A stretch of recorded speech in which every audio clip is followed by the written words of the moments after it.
नमस्कार, मैं डॉक्टर सुनील जाधव आपका हार्दिक स्वागत करता हूं आज की बातचीत में।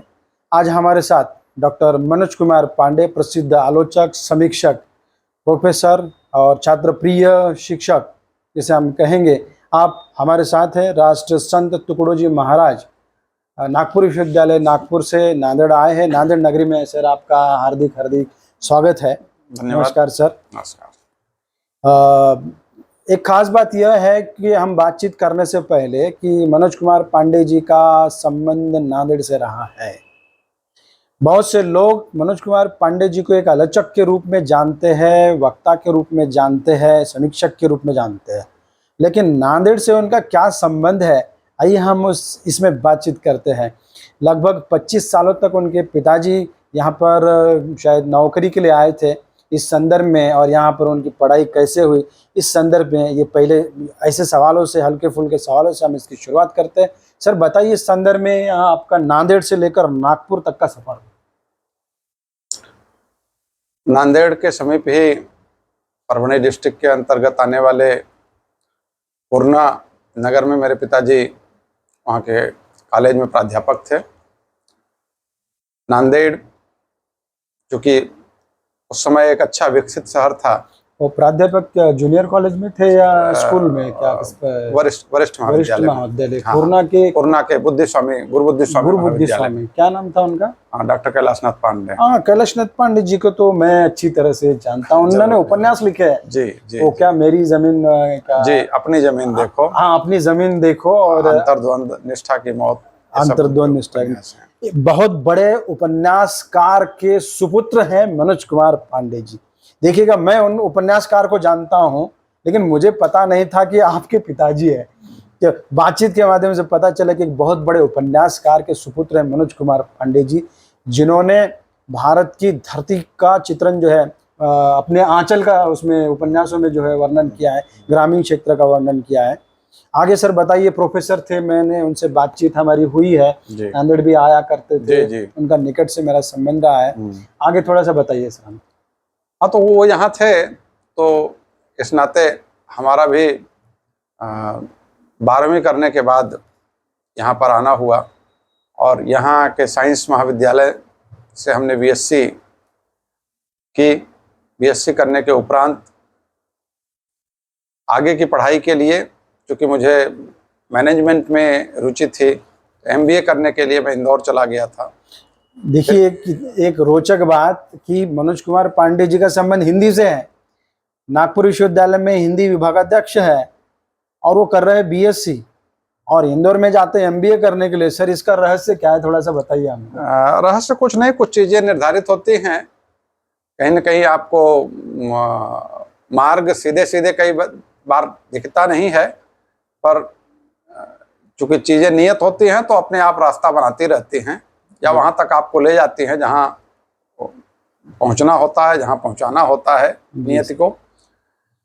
एमबीए करने के दरमियान ही मैंने एमए की तरफ थोड़ा सा रुझान बढ़ा और कुछ पढ़ने लिखने की प्रवृत्ति, मतलब हिंदी साहित्य को जानने समझने की प्रवृत्ति थोड़ी विकसित हुई। हाँ।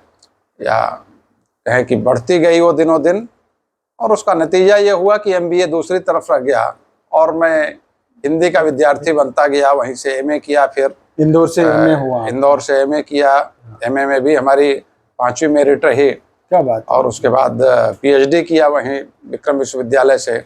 अच्छा। पास के ही विक्रम विश्वविद्यालय उज्जैन से, वहाँ आचार्य राममूर्ति त्रिपाठी जी हमारे गुरु थे जी, देश के बहुत बड़े आलोचक, आचार्य परंपरा के जिन्हें कहना चाहिए कि आलोचक थे वे। किस विषय में किया सर आपने वो विद्या? हिंदी आलोचना में ही किया। और हमारी आलोचना का विषय, जिस साल मैं एमए पास हुआ 1998 में, उस वर्ष देश की आज़ादी का 50वां वर्ष था। पूरे देश में 50 वर्षों के मूल्यांकन की अलग अलग तरीके से अलग अलग क्षेत्रों की कोशिश हो रही थी। मेरे दिमाग में यह विषय न मालूम क्यों आया कि हिंदी साहित्य और साहित्य में भी हिंदी आलोचना में विगत 50 वर्षों में जो कार्य हुआ है उसको लेकर के एक शोध कार्य किया जाए। अपने गुरुजी से मैंने जिज्ञासा व्यक्त की और उन्होंने उस विषय को मंजूर किया और मेरी आलोचना मतलब शोध प्रबंध का विषय भी यही बना कि अर्धशती की हिंदी आलोचना, सीमाएं, संभावनाएं और उपलब्धियां। विषय तो बाद कुछ में आसान उसको नहीं है आलोचना का। बाद में उसको शोध परामर्श समिति जो होती है वहां पर थोड़ा सा और कहना चाहिए कि थोड़ी काट छांट के साथ विषय को ऐसा रखा गया, स्वातंत्रोत्तर हिंदी आलोचना, सीमाएं, संभावनाएं और उपलब्धियां 1950 से अद्यावधि। क्या बात। इस विषय को लेकर के, और 2000 में मैंने अपनी थीसिस सबमिट कर दी थी। 2001 में मुझे डिग्री अवार्ड हो गई। तो ये हम कह सकते हैं कि 1998 के पूर्व मतलब 50 वर्ष की हमारी हिंदी की आलोचना का जो स्वरूप रहा, मेरा प्रयास रहा कि उसके, दावा ये नहीं है कि सर्वांश में मैंने वह कार्य किया, लेकिन उस 50 वर्ष का एक तात्विक मूल्यांकन करने की पहल की जाए, इस उद्देश्य से, इस भाव से मैंने वह शोध कार्य किया है। आपको क्या लगा जब 50 वर्ष के कार्यकाल में आप काम कर रहे थे, तो आलोचना किस ओर मुड़ते गई, उसका रूप कैसे बदलते इन 50 वर्षों में जिस प्रकार से हमारे साहित्य में अनेक मोड़ आए, हम सभी देखते हैं कि 50 के बाद, लगभग 50 के बाद, हालांकि प्रवृत्तियां कुछ उसके पहले प्रारंभ हो गई थी, जिसको कविता के स्तर पे कहा जाए तो नई कविता, अकविता, समानांतर कविता इत्यादि। कहानी के स्तर पर भी लगभग वही चीजें, नई कहानी, अकहानी, समानांतर कहानी इत्यादि, साठोत्तरी कहानी इत्यादि का एक दौर चला, लास्ट के विमर्शों तक, विमर्शात्मक पक्षों तक लेकर के। ऐसे ही अन्य विधाओं में भी, हालांकि अन्य विधाओं में इस प्रकार से इन चीजों को वर्गीकृत नहीं किया गया जितना स्पष्ट कहानी और उपन्यास में वर्गीकरण, कथा साहित्य और कविता में हमें वर्गीकरण देखने को मिलता है। हिंदी आलोचना में उस प्रकार का कोई वर्गीकरण जरूर नहीं हुआ है, लेकिन जैसे मैंने कहा कि रचनात्मक साहित्य जिस प्रकार से करवटें बदलता है, उसमें समय के साथ अनेकानेक प्रवृत्तियां आती गई, उसी प्रकार से आलोचनात्मक साहित्य का स्वरूप भी निर्मित होता गया, यह हमें मानना होगा। तो आलोचना में भी, इसलिए अगर वर्गीकरण के तौर पर हम देखें तो जिसको नई आलोचना कहा, नई समीक्षा कहा गया, नई समीक्षा के बाद साठोत्तरी आलोचना कहा गया, भाषा को आधार बना करके शैली वैज्ञानिक आलोचना, संरचनावादी आलोचना, विसंरचनावादी आलोचना इत्यादि नाम हम कह सकते हैं। फिर आगे आकर के हम विमर्शात्मक आलोचना या उत्तर आधुनिक आलोचना, ये सारे नामकरण देखने को मिलते हैं। तो मेरी कोशिश यह रही कि इन 50 वर्षों में जिस प्रकार से आलोचना का नॉमेनकल्चर चेंज होता गया, और किसी भी चीज का हमने कहा कि नामकरण जो होता है वह उस समय की प्रवृत्तियों के आधार पर रचे जाने वाले साहित्य के मूल्यांकन करने की अपेक्षा में हुआ करता है। तो जैसे जैसे उस दौर का रचनात्मक साहित्य बना होगा या बनता गया, वैसे वैसे आलोचनात्मक प्रवृत्तियां भी विकसित होती गई, और उन आलोचनात्मक प्रवृत्तियों ने अपने समय के साहित्य का मूल्यांकन करने की अपने अपने स्तर पर कोशिशें की। मेरा दायरा, मेरी सीमा, मेरे शोध का क्षेत्र हिंदी आलोचना में आए उन परिवर्तनों, या कहना चाहिए कि प्रवृत्तिगत रूप में आए उन परिवर्तनों का मनन और मूल्यांकन रहा। उसको लेकर के ही हमने शोध कार्य किया है, जो जैसा मैंने कहा कि कमोबेश 50 वर्ष की आलोचना को फोकस में रखने की कोशिश की है। ये विषय कोई सामान्य विषय नहीं है, इस पर बहुत परिश्रम लगता है, बौद्धिक क्षमता लगती है ऐसे विषय पर काम करना। सर, मुझे लगता है कि इस पर साहित्य अकादमी का जो पुरस्कार आपको मिला था आलोचना को लेकर, क्या इसी पुस्तक को लेकर मिला था या कोई दूसरी थी वो? जी नहीं, उस पुस्तक को लेकर के नहीं मिला है, लेकिन आलोचना पे कार्य करने के बाद हमने यह पाया कि मुझे और क्षेत्रों की बजाय, साहित्य के अन्य पक्षों की बजाय आलोचना पर ही अपने आप को केंद्रित करना चाहिए। शुरू से ही विज्ञान का विद्यार्थी होने के नाते वैसे भी मेरी अभिरुचि का क्षेत्र बौद्धिक कसरत वाला जो विषय है, जिसको आलोचना के लिए कहा गया है, वो तो सामान्य नहीं है। बस तो जिसको निराला जी ने तो कहा है ना कि साहित्य का मस्तिष्क है आलोचना। तो इसलिए इसमें मेरी अभिरुचि रही, इसलिए इस क्षेत्र में कुछ कार्य मैं निरंतर करता रहा, आज भी उसी में लगा हुआ हूँ। मेरी एक पुस्तक बीच में आई थी, आलोचना के नए परिप्रेक्ष्य। हाँ। उस आलोचना के नए परिप्रेक्ष्य जो राजकमल प्रकाशन के तहत लोक भारती प्रकाशन से छपी हुई है, उस पर मध्य प्रदेश साहित्य अकादमी ने अखिल भारतीय सम्मान दिया है। उसे क्या वो राशि वगैरह कुछ मिली थी क्या? राशि पुरस्कारों की देखिए मैंने राशि सुना नहीं, था 1 लाख रुपए कुछ राशि मिली थी। ठीक है, वो राशि तो एक तो आप प्रावधान बड़े की बात लेखक है, होती आप है। मूल्य बोलना नहीं राशि का चाहते, ये बड़ा राशि का सवाल नहीं है। सवाल सम्मान का होता है, हाँ, महत्व बिल्कुल। सम्मान का होता है। जी जी, सही कहा। राशि उतने मायने नहीं रखती है। सही है। आप सही कह रहे हैं, 1 लाख रुपए की राशि मध्य प्रदेश सरकार ने अखिल भारतीय पुरस्कार के तौर क्योंकि पर विषय ही कुछ ऐसा है कि वो पुरस्कार के सम्मान का अधिकार तो मिलना ही चाहिए इस प्रकार की रचना के लिए। जी। सर, और एक दूसरा साहित्य अकादमी का पुरस्कार आपको हाल ही में मिला है, वो किस विषय को लेकर मिला है, उस पर थोड़ा सा बताइए आप। हाँ, अभी महाराष्ट्र राज्य हिंदी साहित्य अकादमी का पुरस्कार, मेरी कृति वो भी लोक भारती से ही आई है, राजकमल समूह से ही। प्रयोजन मूलक हिंदी प्रयोग और प्रकृति, इस विषय पर भी कार्य पीएचडी करने के उपरांत जैसे ही आजीविका के क्षेत्र में उतरना हुआ, मेरी मुलाकात कुछ ऐसे लोगों से हुई, मैं सौभाग्यशाली हूँ, जिन्होंने मुझे इस ओर प्रवृत्त किया, जिसमें सर्वाधिक महत्वपूर्ण योगदान आदरणीय प्रोफेसर सूर्य प्रसाद दीक्षित जी का है। दीक्षित जी के संपर्क में आने से मुझे एक दिशा मिली कि कुछ ऐसे नए विषयों पर काम करने की आवश्यकता है, ऐसा उन्होंने निर्देश दिया।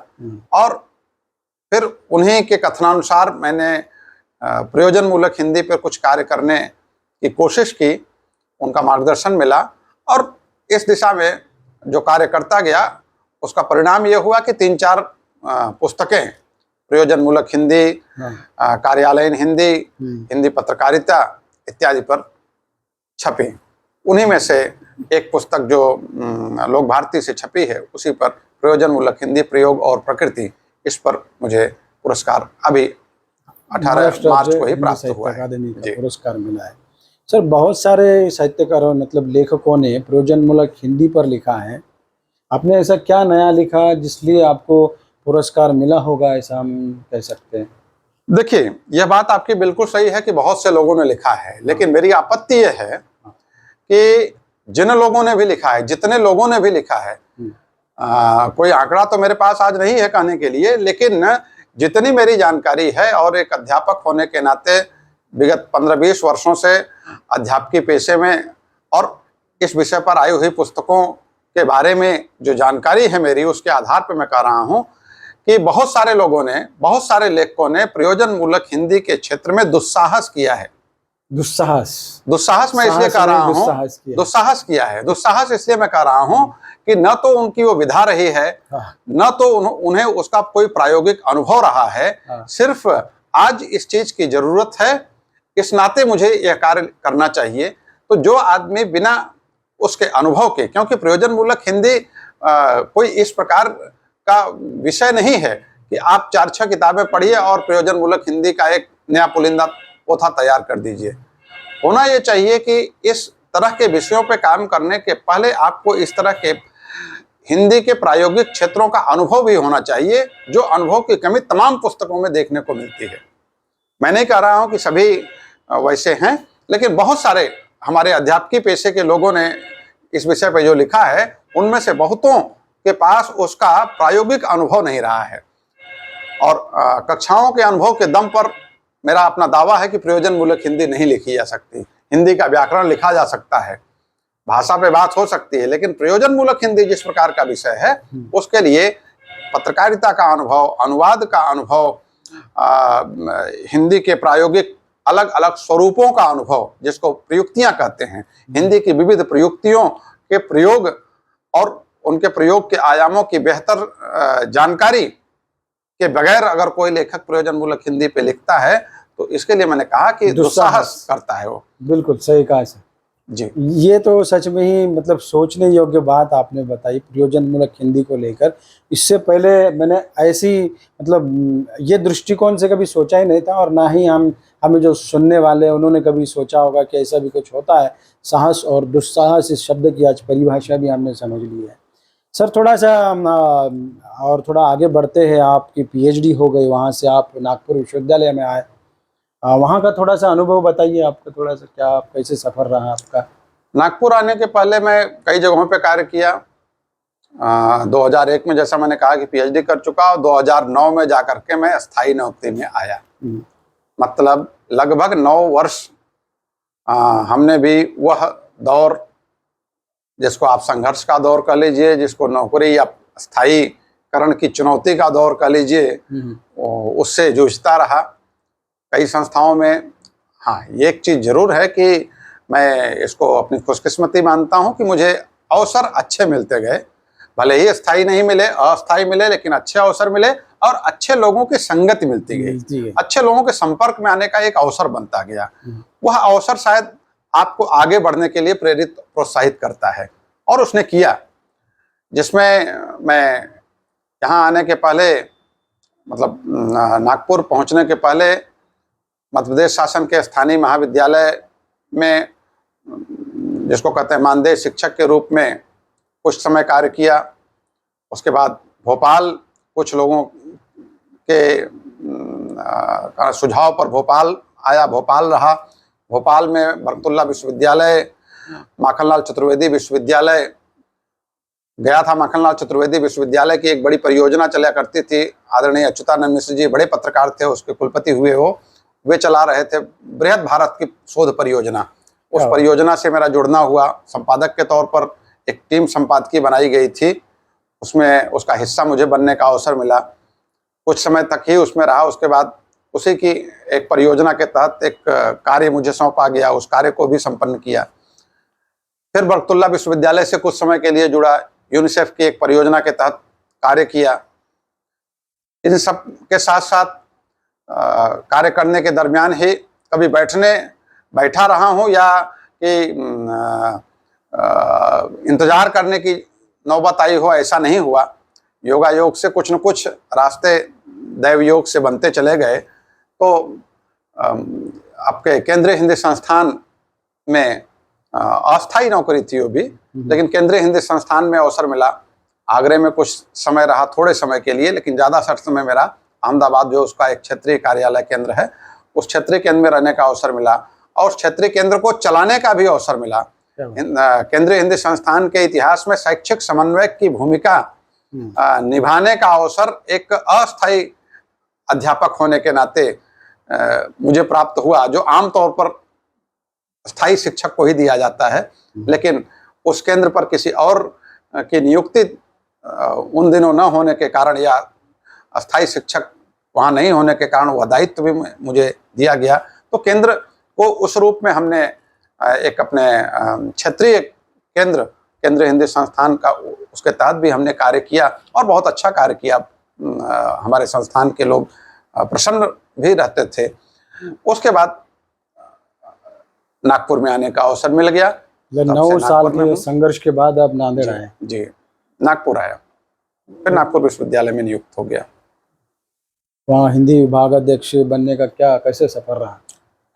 विभागाध्यक्ष तो देखिए, वो तो एक सिस्टम में आने के बाद, जब आप व्यवस्था के हिस्से हो जाते हैं, तो यह धीरे धीरे पदनाम आपके बदलते रहते। बिल्कुल। आपका छात्रों का, मतलब मैंने सुना है कि छात्र आपका बहुत पसंद करते हैं आपको, तो छात्रों के साथ आपका मतलब क्या, किस तरह से क्या रहा है? देखिए, छात्रों के साथ हालांकि पसंद करते हैं, अब आप ये कह रहे हैं, पता नहीं किस जानकारी के आधार पे कह रहे हैं। मैं अपनी निगाह में जो पाता हूँ, और जो सुनने में भी मुझे आता है, कि मैं थोड़ा सा कड़क अध्यापकों की कैटेगरी में माना जाता हूँ। जी जी। कि बहुत सख्त अध्यापक के रूप में विद्यार्थी थोड़ा सा मुझसे डरते हैं, या यूँ कहिए कि थोड़ी एक दूरी बनाए रखते हैं, रहती है। हालांकि मेरा ये मानना है कि अध्यापक को, और मेरा भरसक ये प्रयास भी रहता है कि अध्यापक को निरंतर सदैव दूरी कितनी भी रहे, लेकिन उसकी भावना यही होनी चाहिए कि मेरे विद्यार्थी का हित किसमें है, और विद्यार्थी के हित के लिए कार्य करना प्रत्येक अध्यापक का धर्म, स्वाभाविक धर्म है, प्रथम धर्म है, और उस धर्म का निर्वाह करने की कोशिश करनी चाहिए। तो आज के समय में मैं देख रहा हूँ कि महाविद्यालय में, विश्वविद्यालय में छात्रों की संख्या लगभग कम होते जा रहे हैं। एडमिशन तो है उनका, लेकिन बैठ नहीं रहे। ऐसा क्या कारण हो सकता है कि छात्रों का रुझान अब विश्वविद्यालय, महाविद्यालय की ओर नहीं रहा है? देखिए, इसके लिए कोई जिम्मेदार एक व्यक्ति है ऐसा कहना ठीक नहीं होगा। अभी मैं कहीं यहाँ आने के पहले मैं साइंस कॉलेज गया था, वहाँ पर ऐसी कुछ चर्चा हो रही थी। उस चर्चा के दरमियान भी मैंने ये रखा, इसका सारा का सारा दोष जो वर्तमान स्थिति हम सब देख रहे हैं वह हमारी शिक्षा प्रणाली को जाता है। द्वितरफा दो तरीके से मैं मानता हूं कि हमारी जो शिक्षा नीति बनी, जो शिक्षा व्यवस्था बनी, उस व्यवस्था ने हमें दो तरीके से पंगु बनाने की कोशिश की। एक तो भाषाई स्तर पर हमें कहीं का नहीं रखा। भाषाई स्तर पर हमें यह बोध जबरन ठूसने की कोशिश की गई कि अंग्रेजी के बगैर शिक्षा बेकार है। Number one. नंबर दो, हमारी इसी शिक्षा व्यवस्था ने एक ऐसी सोच समझ, ऐसे हम सबका दिमाग इस प्रकार से अनुकूलित करने का भी प्रयास किया कि हमारी शिक्षा रोजगार के काबिल नहीं है। ये बात हमारी शिक्षा में रोजगार नहीं है। कहने का तात्पर्य यह है कि हमने जो शिक्षा प्रणाली अपनाई, उस शिक्षा प्रणाली के तहत, क्योंकि शिक्षा का उद्देश्य ज्ञान, और ज्ञान कौन सा, जो हमें हुनरमंद बनाए, जो हमें कौशल परक बनाए। कौशल परक ज्ञान प्रदान करने का दायित्व तो हमारी शिक्षा ने निर्वहन नहीं किया। हमारी शिक्षा से ये दोनों चीजें गायब रहीं। एक तो भाषाई धरातल पे हमें अपनी मातृभाषाओं, अपनी भारतीय भाषाओं पे गर्व होने का बोध जो होना चाहिए था, जिससे हमारे संस्कार, हमारे मूल्य, हमारी संस्कृति भी संरक्षित होती, जो कि शिक्षा का एक उद्देश्य हुआ करता है, उससे भी हमें काटा गया। अंग्रेजी जाने अनजाने, आए या न आए, हमारे ऊपर थोपी गई और हमारा माध्यम बनती गई। हम उसके माध्यम से अपने आप को घिसटते हुए चलने की कोशिश करने लगे।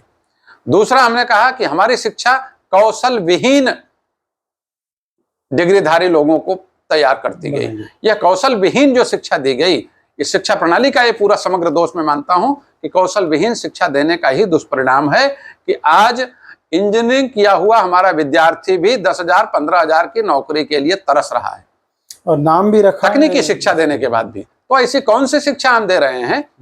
इसलिए आपने जो सवाल किया कि विद्यार्थी कम होते जा रहे हैं, विद्यार्थी क्यों आएगा यदि हम उसको कुछ नहीं दे पाएंगे? तो ये बात सही है कि विद्यार्थी को वह चाहिए जिससे वो दो रोटी कमा सके। अगर हम रोटी कमाने का हुनर उसके अंदर विकसित नहीं कर सकते, तो कोई भी शिक्षा हम दें, वो शिक्षा उसके लिए कारगर नहीं हो सकती है, बेकार की होगी। इसीलिए उसका रुझान बेरोजगार बनाने वाली शिक्षा कम होता जा रहा है। बेरोजगार बनाने, बिल्कुल बेरोजगार बनाने वाली शिक्षा हमने अपनाई, शिक्षा नीति हमने अपनाई, और लंबे समय तक इस शिक्षा नीति को हम चलाते रहे। अब इसी जो मैकोलो ने शुरू की थी, हमको पंगु बना दिया। इसे लेकर अब भारत के नए प्रधानमंत्री ने राष्ट्रीय नई शिक्षा नीति को लागू किया। बिल्कुल। क्या इसके वजह से कुछ कौशल का कुछ फर्क पड़ने वाला है? बिल्कुल उम्मीद की जा सकती है कि विगत 150-200 सालों में जो एक गैप बना, 150-200 साल कम नहीं होते हैं। इन 150-200 सालों में हमारी कम से कम 7-8 पीढ़ियां गुजर गई हैं, कम से कम 6 पीढ़ी तो कम से कम निकली ही होगी। तो जो 150-200 साल का अंतर है, जो 150-200 साल में हमारा मानस जिस प्रकार से बना दिया गया है, जिसकी वजह से आज हमारे देश में बेकारी निरंतर बढ़ती जा रही है, डिग्रीधारी होने के बावजूद भी हमारे अंदर कौशल नहीं है, हमारे विद्यार्थियों के अंदर कौशल नहीं है, और इस शिक्षा व्यवस्था से हमारे विद्यार्थी का विश्वास उठता जा रहा है। वह विश्वास पुनः कायम करने के लिए, पुनः लाने के लिए जो नई राष्ट्रीय शिक्षा नीति लागू की गई है, उससे बहुत अपेक्षाएं हैं दो स्तरों पर, दोनों स्तर पर, जिन दोनों की चर्चा अभी हमने की। एक तो अपनी भाषाओं का संस्कार, अपनी भाषाओं के माध्यम से शिक्षा देकर के जो आत्म अभिमान, स्वाभिमान विकसित करने, क्योंकि विद्यार्थी के अंदर हमने स्वाभिमान ही समाप्त कर दिया। पराई भाषा में देकर के आपने उसके अंदर से उसकी वो अस्मिता ही छीन ली है। तो वह अस्मिता बोध उसके अंदर आए, वह स्वाभिमान, वह गर्व अपनी संस्कृति, अपनी भाषा, अपने कल्चर और अपनी व्यवस्था पे पनपे। नंबर 1 चीज यह राष्ट्रीय शिक्षा नीति की संकल्पना है। नंबर 2 कौशल परक शिक्षा, जिसके लिए गांधी जी भी कहा करते थे कि हमें ऐसी शिक्षा देनी है जिसमें हमारे गांव का भी विकास हो। हमने गांव के विकास से उनका आशय ये नहीं था कि भारत हमेशा गांव में ही बसा रहे। गांव के विकास से उनका आशय ये था कि समग्र भारत का विकास, जिसको हम अंत्योदय कहते हैं, आखिरी आदमी तक विकास जाए, ऐसी प्रणाली, ऐसी पद्धति हमें शिक्षा के माध्यम से अपनानी है, जो नहीं अपनाई गई। नई राष्ट्रीय शिक्षा नीति में ये सब संकल्पनाएं दिख रही हैं।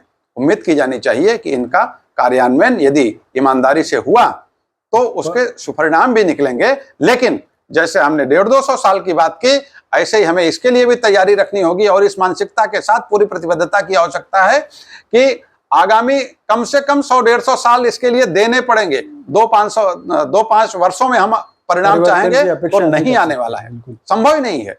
जो 200 वर्षों का अंतराल है, वो 200 वर्षों के अंतराल को 2 वर्षों में नहीं पाटा जा सकता है। बिल्कुल सही कहा। हम आप नहीं जीवित रहेंगे, लेकिन हमारी आपकी आने वाली पीढ़ियां वह चीज कर पाएंगी यदि वर्तमान में जो सुधार की प्रक्रिया बनाने की कोशिश की जा रही है, उस प्रक्रिया को ईमानदारी के साथ अमली जामा पहनाया जा सका, तो प्रयोग में लाया जा सका, तो अदरवाइज स्थिति और भी भयंकर होती चली जाएगी। क्या बात। छात्र और अध्यापकों के लिए एक संदेश दे दीजिए और फिर हम रुकते हैं आज। छात्रों और अध्यापकों के लिए संदेश, छात्रों को तो यही संदेश दूंगा कि भाई आप जो भी कार्य कर रहे हैं, जो भी पढ़ाई कर रहे हैं, जो भी डिग्री या जो भी विषय के लिए कर रहे हैं, उसमें ईमानदारी अपनाने की जरूरत है। हम क्यों कर रहे हैं, अपने आप से ये पूछने के बाद उस कार्य को किया जाना चाहिए। हमारे तमाम विद्यार्थी को यही नहीं मालूम होता है कि मैं यह कार्य क्यों कर रहा हूं। सही। यह जिस दिन विद्यार्थी को मालूम हो जाएगा, जैसे अपने कहा गया ना, अहम ब्रह्मास्मि। हाँ, अहम ब्रह्म। ठीक है, मैं कौन हूं, मैं ब्रह्म का हिस्सा हूं, मैं क्या कर रहा हूं, मैं क्यों कर रहा हूं। यह भाव जिस दिन विद्यार्थी को पता चल जाएगा कि मैं क्या कर रहा हूं और क्यों कर रहा हूं, इन दोनों प्रश्नों के समाधान के साथ, इन दोनों प्रश्नों के बिल्कुल उत्तर के साथ विद्यार्थी अपने कार्य में संलग्न होगा, तो वह विद्यार्थी का कार्य निरर्थक नहीं जाएगा और वह कुछ सार्थक हासिल करेगा, अपने लिए भी, समाज के लिए भी, राष्ट्र के लिए भी। यही अपेक्षा है उससे। और शिक्षक का तो यह धर्म है ही है कि उसको ऐसा करने में, ऐसा बनने में उसकी मदद करें। बहुत बहुत धन्यवाद। बहुत बहुत धन्यवाद सर, आपने हमें समय दिया। धन्यवाद।